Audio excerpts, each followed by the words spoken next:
এই ধরনের বেয়াদবি করতে আসে কেউ যে পার্টির, তাকে বাড়ি থেকে টেনে নিয়ে রাস্তায় পিটবো না, সে যত বড় নেতা। যে লোকটা চেয়ারম্যান থাকতে কিছু করেনি, এত বছরের কাউন্সিলর কিছু করেনি, এমএলএ থাকতে কিছু করেনি, সে বলছে আমি রাস্তা বানিয়েছি, কাল থেকে শুরু করছি, বাড়ি থেকে ঢুকে মারবো না, বাড়ি থেকে টেনে নিয়ে রাস্তায় মারবো। সব সবার জন্য আমাদের কোর্টে যেতে হয়, কোর্টের অনুমতি নিতে হয়। পশ্চিমবাংলায় টিএমসি সরকার বিরোধীদের সভা করার অনুমতি দেয় না, তাই বারে বারে কোর্টে যেতে হয়। এটা অভ্যাসে পরিণত হয়ে গেছে, এটা গণতন্ত্রের শোভা পায় না। বছর ঘুরলেই ভোট, 180টি আসনের টার্গেট নিয়ে শুভেন্দুকে পাল্টা আক্রমণ তৃণমূলের। ট্র্যাক রেকর্ড ধরলে 86টি পেতে পারে বলে কটাক্ষ দেবাম। ইলেকশনের পরে এইসব তো গণনা হবে, আগে গুনে কি লাভ আছে? 26 আসুক। তৃণমূলের হোর্ডিং এর যুদ্ধ, অভিষেক বন্দ্যোপাধ্যায়ের ছবি দেওয়া হোর্ডিং এর পাশাপাশি এবার যাদবপুরে দেখা গেল মমতা বন্দ্যোপাধ্যায়ের ছবি দেওয়া হোর্ডিং, হলুদ রঙের হোর্ডিং এ লেখা সর্বধানিকা জয় হোক যাদবপুর। এটা বিপি থেকে সুলেক মোড় পর্যন্ত লাগানো হয়েছে নতুন হোর্ডিং। ভাই, হোর্ডিং এর রাজনীতি, এতে কি পরিবর্তন হয় পশ্চিমবাংলায়? যার পয়সা আছে 4টে হোর্ডিং লাগিয়ে দেয়, যাকে কেউ চেনে না, যে জীবনে রাজনীতি করেনি, যে সমাজের জন্য কিছু করেনি, তারও বড় বড় হোর্ডিং আমরা দেখি। হোর্ডিং দিয়ে কিছু হবে না। যদি যাদবপুরের পরিবর্তন করার দরকার আছে গিয়ে করো, শিক্ষার পরিবেশ তৈরি করো, সে দম নেই। কে নেতা পার্টির মধ্যে, সেই নিয়ে ঝগড়া চলছে, হোর্ডিং এর রাজনীতি শুরু হয়ে গেছে, এতে কিছু যায় আসে না। যাদবপুর যদি সমস্যা হয়, সমস্যার সমাধানের জন্য চেষ্টা করি। দাদা, পানিহাটি পুরপ্রধান পদ থেকে অভয়া শেষকৃত্য বিতর্ক, নাম জড়ালো তৃণমূল কাউন্সিলর, প্রাইস পোস্টিং বলছে নিহত চিকিৎসকের পরিবার। কাকে করা হয়েছে, কেন করা হয়েছে? টিএমসির লোকেরা প্রথম থেকে অভয়া তার পরিবারকে গালাগালি দিয়েছেন, অপমান করেছেন। আর এটা ওদের কালচার, সবাইকে অপমান করে। কারণ মমতা ব্যানার্জি জীবনে কাউকে কোনো সম্মান করেনি। যারা তাকে রাজনীতি নিয়ে এসছে হাত ধরে, তাদের প্রতিও অসম্মান করেছেন। সেই কালচারটা টিএমসির মধ্যে আছে। তাই রাজ্যপাল, রাষ্ট্রপতি, উপরাষ্ট্রপতি, প্রধানমন্ত্রী কাউকে অপমান করতে ওরা তাদের বাধে না। আর এটা ধীরে ধীরে আমাদের পশ্চিমবঙ্গের কালচার হয়ে যাচ্ছে। বলছি দাদা, একের পর এক হামলা, ভয়ে কাঁপছেন খোদ মালদা তৃণমূল বিধায়ক। আমায় নিয়ে আমার ছেলে মেয়ে নাতনি নাতি আতঙ্ক বেশি, একটা করেই সিভিক দিয়েছে।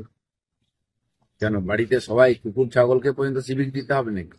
আর সিভিক থাকলেই বা কি করবে? সিভিক কি সুরক্ষা দেয় নাকি? সিভিককে নিয়ে কাটমানি তুলতে যায় নেতারা। তো সেই জন্য বাড়ি বাড়িতে পুলিশ দিয়ে, সিভিক দিয়ে এক একজন নেতার বা কোনো বিশেষ ব্যক্তির সুরক্ষা তো সম্ভব নেই। পুরো সমাজের সুরক্ষা দেওয়ার দায়িত্ব হচ্ছে সরকারের। টিএমসির নেতাদের সুরক্ষা দিল, বাকি সমাজের লোকেদের কি হবে? তাদের জীবনের কোনো মূল্য নেই, মহিলাদের জীবনের সম্মানের কোনো মূল্য নেই।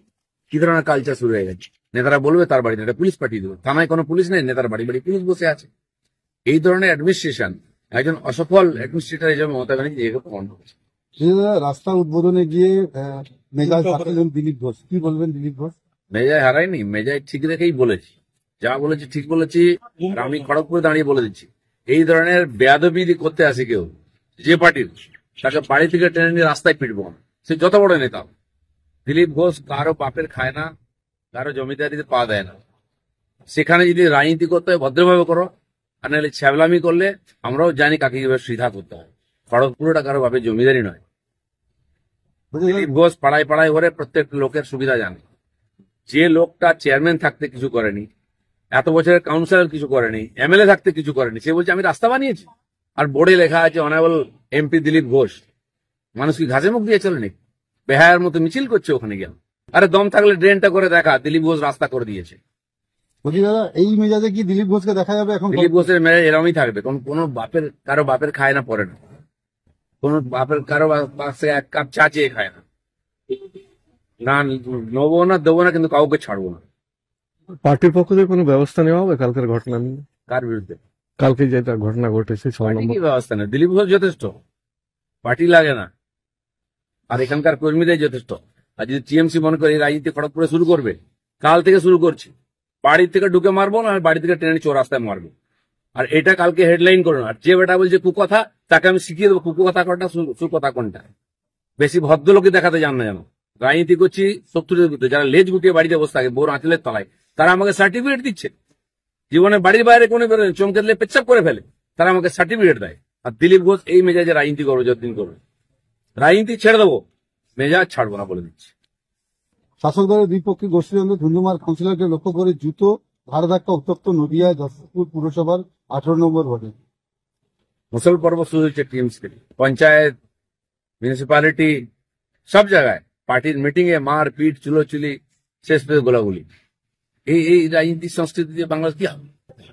হরিয়াদা পানিহাটি পুরসভা পুরপ্রধান সোমনাথ দেব বৈঠকে গড়াই পদত্যাগী পুরপ্রধান মলয় রায়ের বৈঠকে পরবর্তী পুরপ্রধান নাম চূড়ান্ত। টিএমসির মধ্যে কি হচ্ছে এটা আলোচনার বিষয় নাই, এসব নাটক রোজ চলবে, এটা নিয়ে আমাদের কোনো চিন্তা নাই। আমাদের ভিডিও ভালো লাগলে লাইক এবং শেয়ার করুন। কমেন্ট সেকশনে গিয়ে জানান আপনাদের মতামত। আরো ভিডিও পেতে আমাদের চ্যানেল সাবস্ক্রাইব করুন এবং প্রতি মুহূর্তে খবরের আপডেট পেতে প্রেস করুন বেল আইকন।